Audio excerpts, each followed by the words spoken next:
नमस्कार। सड़कों पर बढ़ती दुर्घटनाओं और दिन ब दिन बढ़ते खतरे को उजागर करने वाले हमारे इस खास शो में आपका स्वागत है। क्या आप जानते हैं कि हमारे देश में दुनिया में सबसे ज्यादा सड़क दुर्घटनाओं में मौतें होती हैं? आंकड़े भी यही कहते हैं। हर दिन भारत में 377 लोगों की मौत सड़कों पर हो जाती है। इसका मतलब ये है कि हर घंटे 16 मौतें, और इन मरने वालों में से हर दिन 20 मौतें 14 साल से कम उम्र के बच्चों की है। क्या हमारी सरकार, हमारी ऑटो इंडस्ट्री इन आंकड़ों की सच्चाई को नजरअंदाज कर रहे हैं? पिछले साल ग्लोबल एनकैप नाम की एक संस्था ने रोड सेफ्टी के मुद्दे को उठाने के लिए भारत में बनी कार्स का क्रैश टेस्ट किया।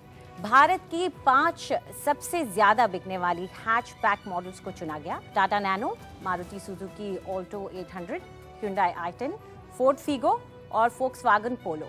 इन सभी कारों में से एक भी अंतर्राष्ट्रीय स्तर के क्रैश टेस्ट के सामने टिक नहीं पाई। इनमें से किसी के पास भी न तो एयरबैग्स की सुविधा थी और न ही एंटी लॉक ब्रेकिंग सिस्टम यानी कि ABS है, जो कि स्टैंडर्ड होने चाहिए। लेकिन फिर भी इनमें से फीगो और पोलो कुछ बेहतर प्रदर्शन कर सकी।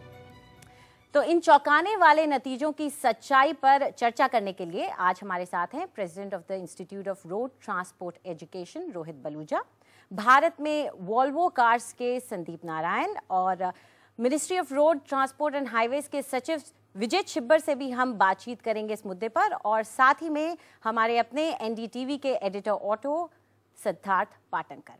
हमारे इस कार्यक्रम में हिस्सा लेने के लिए आप सबका स्वागत है। सबसे पहले इस टेस्ट की ही बात करें बलूजा साहब आपसे, तो जब मैं इन विजुअल्स को देखती हूँ और कोई भी इन विजुअल्स को देखता है तो ये लगता है कि क्या हो रहा है। लेकिन जो आप विजुअल्स दिखा रहे हैं और जो इफेक्ट आ रहा है, जो उनके ऊपर दबाव डाला जा रहा है गाड़ियों को, क्या वो भारतीय सड़कों पे होता है? तो क्या इनकी जरूरत वाकई भारतीय सड़कों के लिए है? नहीं, बिल्कुल ऐसा ही होता है। हम हर जना या तो बिलीव करता है कि जो हम गाड़ी खरीद रहे हैं वो बहुत सुरक्षित है, और जब दुर्घटनाएं होती है तो हम और चीज़ों को देखते हैं कि ड्राइवर की गलती थी या स्पीड तेज़ थी या शराब पी के गाड़ी चला रहा था। लेकिन कभी हम ये नहीं सोचते कि गाड़ी भी असुरक्षित है। 1,38,000 लोग मरने वाले जो हैं उसमें 64% जो दुर्घटनाएं होती हैं वो हाईवेज पे होती हैं, जहां बहुत तेज़ गति पे लोग चलते हैं। और जब आप जाए तो देखें तो गाड़ी ऐसी छोटी गाड़ियां जो हैं वो एकदम ही सैंडविच हो जाती हैं। तो इसके बारे में हमारा जो कंज्यूमर है वो कभी ये सोचता नहीं है कि गाड़ी अनसेफ है। वो बिलीव करता है, ट्रस्ट करता है कि जो मैंने गाड़ी खरीदी है वो सुरक्षित होगी। जी बिल्कुल। और अब आपको ये भी बताते हैं कि कौन सी वो 2 कार्स है जिन पर ये टेस्ट किया गया है, और ये इस साल के टेस्ट हैं। डैटसन गो है जो कि एक नई लो कॉस्ट कार है जो इस साल ही लॉन्च हुई है निसान की तरफ से। ये कार भारत में बनी है और जल्द ही साउथ अफ्रीका में भी बेची जाएगी। अब एक नजर इनकी रेटिंग्स पर भी डाल देते हैं।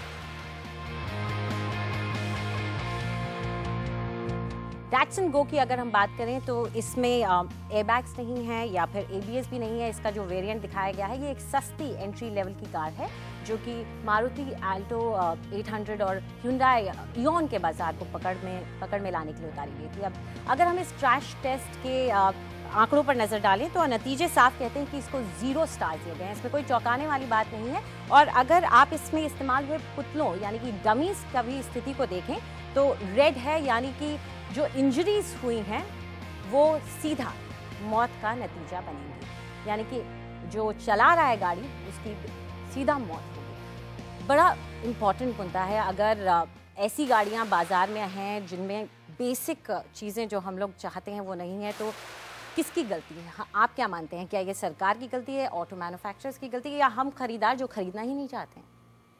सभी की लापरवाही है, सभी की गलती है। और इसके अंदर सबसे पहली चीज़ तो यह है कि रेगुलेशन की ज़रूरत है, नियमों की ज़रूरत है कि क्या नियम होने चाहिए गाड़ी बनाने के। जब नियम लाए जाएंगे तो ऑटो मैन्युफैक्चरर्स उसका पालन करेंगे। और तीसरी चीज़ ये है कि जो हमारा कंज्यूमर है उस तक अवेयरनेस पहुंचानी है। सुदीप, आप क्या मानते हैं? क्या मैन्युफैक्चरर्स इस तरफ कदम नहीं उठाना चाहते हैं?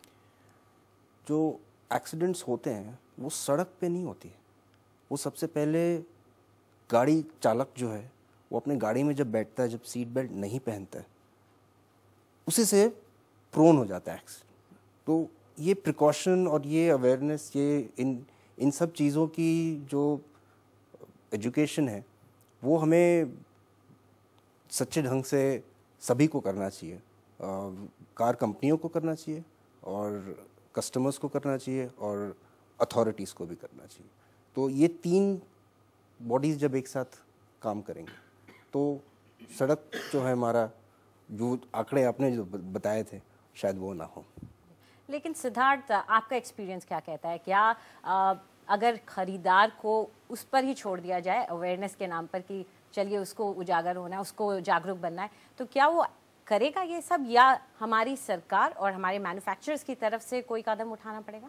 काफ़ी बार सिर्फ जो मैन्युफैक्चरर्स हैं वो यही कहते हैं कि जब कंज्यूमर इस चीज़ के लिए डिमांड करेगा तो हम ज़रूर इसको लेके आएंगे बाज़ार में, और हमेशा ये कंज्यूमर के ऊपर ही छोड़ा जाता है क्योंकि रेगुलेशन नहीं है, क्योंकि ये लॉज नहीं हैं, और जो हैं वो बहुत पुराने हैं, जो हम सालों से फॉलो करते आ रहे हैं। तो आप किसी भी कंपनी को पूछो कि सेफ्टी क्या एक ज़रूरी मुद्दा नहीं है, तो वो कहेंगे कि जो लॉज हैं हम उनका पालन कर रहे हैं। अब वो लॉज इरेलेवेंट हो गए हैं अभी इस ज़माने में।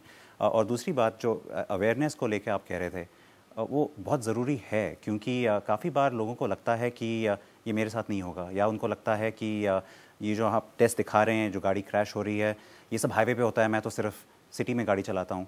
लेकिन शहरों में भी लोग 50-60 की स्पीड पे आराम से गाड़ी चलाते हैं। तो जब उनको पता चलता है कि उस स्पीड पे भी, उतनी रफ्तार में भी ये सब हो सकता है, जानलेवा एक्सीडेंट हो सकता है, सिर्फ आप अपने आप को नहीं, लेकिन आप अपनी फैमिली के बारे में भी सोच सकते हैं फिर उसके बारे में, तो तब जाके थोड़ा सा इम्पैक्ट, थोड़ा सा शायद सोच में जो बदलाव आना चाहिए वो आना शुरू हो जाता है। तो एक रिस्पॉन्सिबिलिटी हमारी भी है मीडिया में कि इस बात को हम दोहराएं, इसको हमेशा लोगों तक पहुंचाएं, क्योंकि काफ़ी लोगों को इसके बारे में बिल्कुल पता ही नहीं है। अगर पता होता शायद सोच अलग होती। बिल्कुल, शायद सोच अलग होती। लेकिन जैसा कि सिद्धार्थ बोल रहे हैं कि क्या वाकई में जो लॉज हैं, जो कानून है, वो इतना पुराना हो चुका है? यही जानने के लिए हमने छिब्बर साहब से पूछा, जो कि सचिव हैं ministry of road and transport से। हमने उनसे पूछा कि अगर छिब्बर साहब ये बताइए कि अगर लॉ बनना है नया, और सुनने में भी आ रहा है कि अब शायद वो पुराने सेफ्टी लॉज जो हैं उनके ऊपर कुछ बदलाव किए जाएं, तो उसके बारे में सरकार कितनी सीरियस है, उसे कहाँ तक आगे ले जा चुकी है? Road safety is now a part of this act. The earlier act did not focus on road safety. This new legislation has a very specific focus on road safety. We had earlier intended to set up a separate authority to provide an institutional framework for road safety. That has been going on for 4 or 5 years. In fact, a draft legislation had been sent to the last parliament. And now that has been put on hold. There would be no separate need to take a legislation for a road safety authority. It will be part of this proposed bill.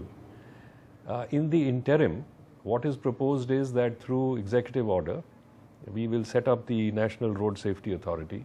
For that, a draft cabinet note has already been prepared and is presently under circulation. चलिए, कुछ seriousness अब सरकार लग रहा है कि दिखा रही है, लेकिन आपसे मैं यहाँ जानना चाहूँगी कि जब आपने ये क्रैश टेस्ट का मुद्दा मैन्युफैक्चरर्स के सामने, जिनकी कंपनी की कार दिखाई गई है, उसके सामने रखा, तो उनका क्या कहना था? जब 6 महीने पहले पहला राउंड हुआ था क्रैश टेस्ट का, 5 गाड़ियाँ जो आप कह रहे थे, तब भी हमने उनसे एक रिएक्शन मांगा था, और अब जो 2 गाड़ियाँ हुई हैं उनसे भी यही हम फिर से वही बात पूछ रहे हैं कि अब जो ये टेस्ट हुए हैं उसकी वजह से क्या आप कुछ बदलाव नहीं लाएंगे?